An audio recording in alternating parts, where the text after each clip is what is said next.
Assalamualaikum warahmatullahi wabarakatuh. Nama saya Reza Siti Pratama dari S1 Manajemen B 2018. Di sini saya akan menjelaskan tentang langkah-langkah penyusunan kampanye public relation.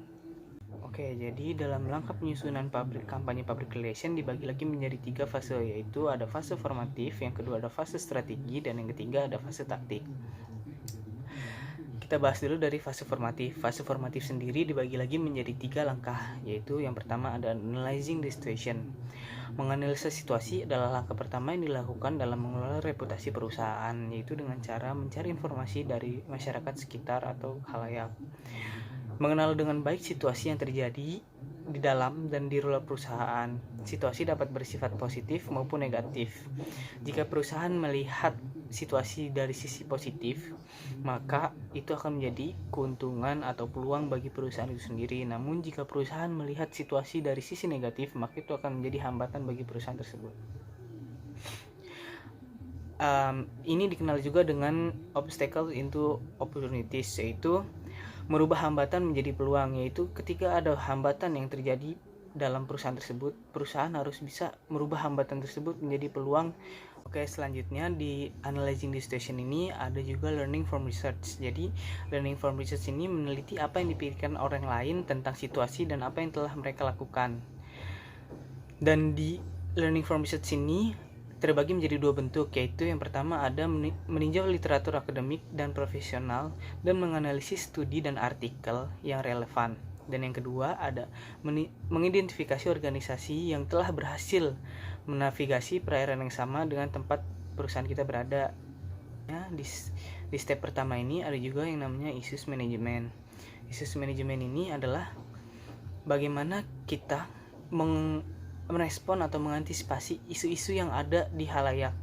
Jadi ketika kita mencari tahu situasi yang ada di sekitar kita atau di sekitar perusahaan kita, pasti ada isu-isu yang beredar tentang perusahaan kita. Nah, disinilah tugas kita sebagai PR untuk dapat merespon isu-isu tersebut dan mengantisipasi isu tersebut. Oke, selanjutnya di step 1 ini ada juga yang namanya krisis manajemen. Seperti yang kita tahu sebelumnya, apabila isu yang beredar di masyarakat tadi kita biarkan, maka ini akan menjadi krisis manajemen bagi perusahaan kita sendiri.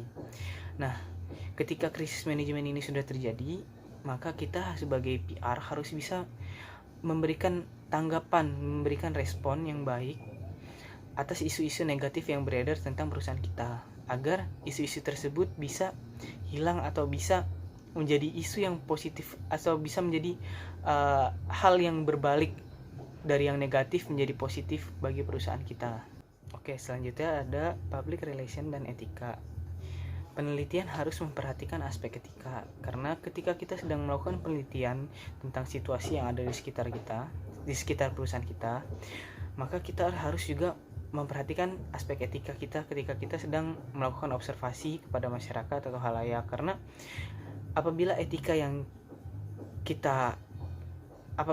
kita buruk di mata masyarakat, maka itu akan berdampak buruk bagi perusahaan kita juga.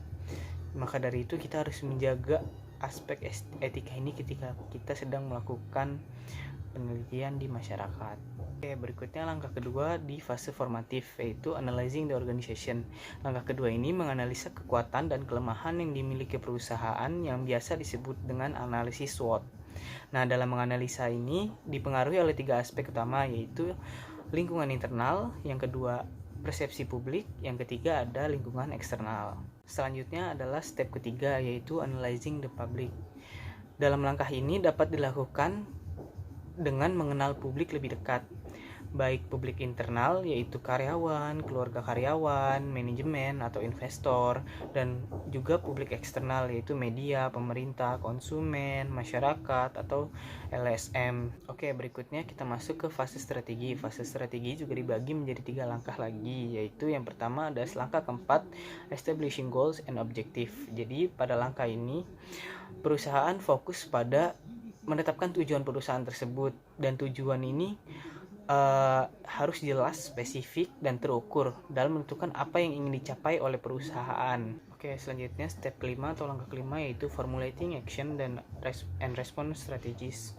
Jadi setelah kita menentukan tujuan kita di langkah keempat, maka di langkah kelima ini kita mempertimbangkan langkah yang akan diambil di dalam situasi tertentu dan menentukan apa yang mungkin akan dilakukan dalam berbagai situasi. Jadi di sini kita lebih ke menentukan langkah-langkah, menentukan apa yang akan kita lakukan untuk mewujudkan tujuan perusahaan agar tujuan ini dapat realisasi. Oke, berikutnya ada langkah ke-6 yaitu developing the message strategy. Jadi sebelum menggunakan komunikasi yang efektif, PR harus mengidentifikasi publiknya atau masyarakatnya. Jadi dalam tahap ini memperlakukan publik sebagai audiens. PR mengetahui siapa yang menjadi publiknya dan mempertimbangkan beberapa elemen komunikasi yang efektif untuk berbicara dengan publiknya. Untuk berkomunikasi dengan halayak perlu ditentukan siapa yang menyampaikan pesan, tampilan seperti apa yang akan disampaikan, bagaimana struktur pesan yang akan disampaikan, dan kalimat apa yang akan digunakan dalam pesan tersebut. Selanjutnya kita masuk ke fase taktik. Dan fase taktik ini juga dibagi lagi menjadi 3 langkah. Yang pertama ada langkah ke-7 yaitu selecting communication tactics. Jadi dalam step ini kita harus memilih bagaimana cara kita akan berkomunikasi dengan halayak. Nah, di sini dibagi lagi menjadi 4 cara komunikasi, yaitu komunikasi antar pribadi, yang kedua ada media organisasi, yang ketiga ada media berita, dan yang terakhir ada media promosi dan iklan. Oke, selanjutnya ada langkah ke-8 yaitu implementing the strategic plan. Langkah ke-8 ini adalah menetapkan budget dan jadwal untuk mengimplementasikan program apa yang akan dijalankan oleh perusahaan. Penetapan anggaran dapat dilakukan pada saat awal proses perencanaan. Oke, yang terakhir yaitu langkah ke-9 adalah evaluating the strategic plan. Jadi setelah kita mengimplementasikan rencana-rencana kita akan mengevaluasi apakah metode tersebut sudah efektif untuk mencapai tujuan yang telah ditentukan perusahaan atau belum. Karena apabila evaluasi ini tidak dilakukan, maka perusahaan akan sulit untuk menentukan tujuannya ke depannya, menentukan tujuan dan langkah ke depannya akan seperti apa. Karena dari evaluasi ini kita akan tahu apakah tujuan dan langkah-langkah sebelumnya itu sudah tepat atau belum. Maka dari itu di langkah ke-9 ini yaitu evaluating the strategic plan, kita mengevaluasi kembali langkah-langkah yang sudah kita lakukan. Selesai sudah penjelasan saya tentang langkah-langkah penyusunan kampanye public relation. Mohon maaf apabila ada kesalahan dalam penyampaian atau kekurangan dalam materi. Sekian dari saya, terima kasih.